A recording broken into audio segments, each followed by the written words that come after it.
আসসালামু আলাইকুম। Welcome to Jannat's recipe from the Waduzzaman channel. আশা করি সবাই সুস্থ আছেন। আজ আপনাদের সামনে ইলিশ পোলাওয়ের রেসিপি নিয়ে এসেছি। খুব অল্প সময়ে এটা রান্না করা যায়, কারণ এতে খুব কম উপকরণ ব্যবহার করা হয়। আপনারা সবাই জানেন যে ইলিশ মাছের একটা নিজস্ব স্বাদ এবং গন্ধ থাকে, এবং এই নিজস্বতা বজায় রাখার জন্য ইলিশ মাছে খুব একটা মশলা ব্যবহার করা হয় না। আর সেই সঙ্গে রান্না করে নেব সাদা পোলাও। চলুন তাহলে রান্না করা শুরু করি সাদামাটা মশলায় অসাধারণ স্বাদের ইলিশ পোলাও। আমি এখানে 5 পিস বা হাফ কেজির মতো ইলিশ মাছ নিয়েছি। প্রথমে খুব অল্প সময়ের জন্য মাছকে মেরিনেট করে রাখব। এজন্য একটি পাত্রে আমি নিয়ে নিলাম 1/4 কাপ টক দই, 1 চা চামচ চিনি, 1/4 কাপ পেঁয়াজ বাটা, হাফ টেবিল চামচ আদা বাটা এবং হাফ চা চামচ মরিচ গুঁড়া। এর সঙ্গে আপনারা আরও 3টি কাঁচামরিচ বেটেও দিতে পারেন। এখন দিয়ে দিব 1 চা চামচ জিরা গুঁড়া এবং হাফ টেবিল চামচ লবণ।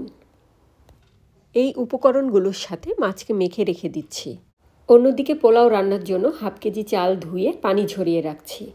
প্রথমেই আমি পেঁয়াজের বেরেস্তা ভেজে নেব। এজন্য চুলাতে একটি ছড়ানো পাত্র বসিয়ে এর মধ্যে দিয়ে দিলাম 1/4 কাপ তেল। তেল গরম হলে এর মধ্যে দিয়ে দিচ্ছি হাফ কাপ পেঁয়াজ কুচি। এখানে আরেকটি কথা আপনাদের বলে নেই, ইলিশ পোলাও রান্নার সময় বাসমতি চাল ব্যবহার না করে আপনারা কালিজিরা বা চিনিগুড়া চাল ব্যবহার করার চেষ্টা করবেন, কারণ বাসমতি চালে ইলিশ পোলাওয়ের অথেন্টিক স্বাদটা পাওয়া যায় না। এদিকে পেঁয়াজ সোনালি হতে শুরু করেছে, আমি চুলা বন্ধ করে দিচ্ছি এবং এখনই এটাকে চুলা থেকে নামিয়ে অন্য একটি পাত্রে রাখছি। এখন এই তেলের মধ্যে মেরিনেট করা মাছের টুকরোগুলো ভেজে নিব। ইলিশ মাছ সহজেই সেদ্ধ হয়ে যায়, এটাকে তাই খুব বেশিক্ষণ সময় ভাজার দরকার নেই। এক পাশে 3 মিনিট ভাজা হলে খুব হালকা হাতে আমি উল্টিয়ে অপর পাশটাও ভেজে নিব। খুব সাবধানে কাজটা করতে হবে, কারণ মাছগুলো অনেক নরম থাকে। সবগুলো মাছ উল্টানোর পরে আমি এর মধ্যে মেরিনেট করে রাখা মশলাগুলো দিয়ে দিচ্ছি।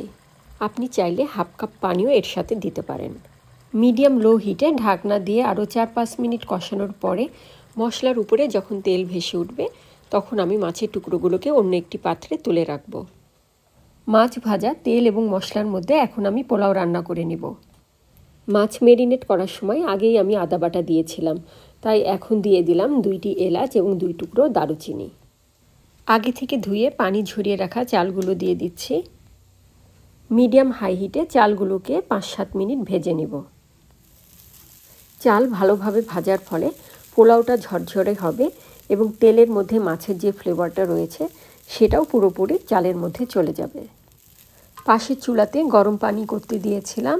আমি যেহেতু চাল 2 কাপ নিয়েছি, সেজন্য এখানে দিয়ে দিচ্ছি 4 কাপ গরম পানি, অর্থাৎ চালের ডাবল পানি দিতে হবে। আর হাফ কেজি চালের জন্য দিয়ে দিচ্ছি হাফ টেবিল চামচ লবণ। চুলার জালটা এখন হাই আছে। সব কিছুকে একবার মিশিয়ে নিলাম। বলক আসার পরে 4টি কাঁচামরিচকে মাঝখানে একটু চিড়ে এর মধ্যে দিয়ে দিচ্ছি। পানি টেনে না আসা পর্যন্ত এভাবে আরও 3 মিনিটের মতো রান্না করব। চুলার জাল মিডিয়াম লো করে দিয়েছি। এখন ঢাকনা দিয়ে আরও 5-7 মিনিট রান্না করব, যাতে চালটা ভালোভাবে সেদ্ধ হয়ে যায়। ঢাকনা খুলে নিচ্ছি। দেখুন, সুন্দরভাবে পোলাও রান্না হয়ে গেছে। এ পর্যায়ে আগে থেকে ভেজে রাখা পেঁয়াজ বেরেস্তার অর্ধেকটা আপনি এর মধ্যে দিয়ে দিতে পারেন। হালকা হাতে পোলাওকে একটু ওপর নিচ করে ভালোভাবে মিশিয়ে দিচ্ছি। এখন পাত্রের মাঝখানের পোলাওগুলোকে একটু চারপাশে সরিয়ে রাখছি এবং আমি এর উপরে আগে থেকে রান্না করে রাখা ইলিশ মাছগুলো বসিয়ে দিব। মাছের টুকরোগুলোকে পোলাওয়ের মধ্যে এমনভাবে বসাতে হবে যাতে কেবল মাছের উপরের অংশটা দেখা যায় এবং ইলিশ মাছের 2 পাশটা এবং নিচের অংশটা পোলাওয়ের নিচে ঢাকা থাকে। মাছের উপরে কিছুটা পেঁয়াজ বেরেস্তা দিয়েছি। এখন হাফ চা চামচের মতো সরিষার তেল এর উপরে ছড়িয়ে দিচ্ছি। বাকি পেঁয়াজ বেরেস্তা পোলাওয়ের উপর ছিটিয়ে দিয়ে একদম লো হিটে ঢাকনা দিয়ে আমি 10 মিনিটের জন্য এটাকে দমে রেখে দেব। ঢাকনা খুলে নিয়েছি। আলহামদুলিল্লাহ, দেখুন কি চমৎকার দেখাচ্ছে।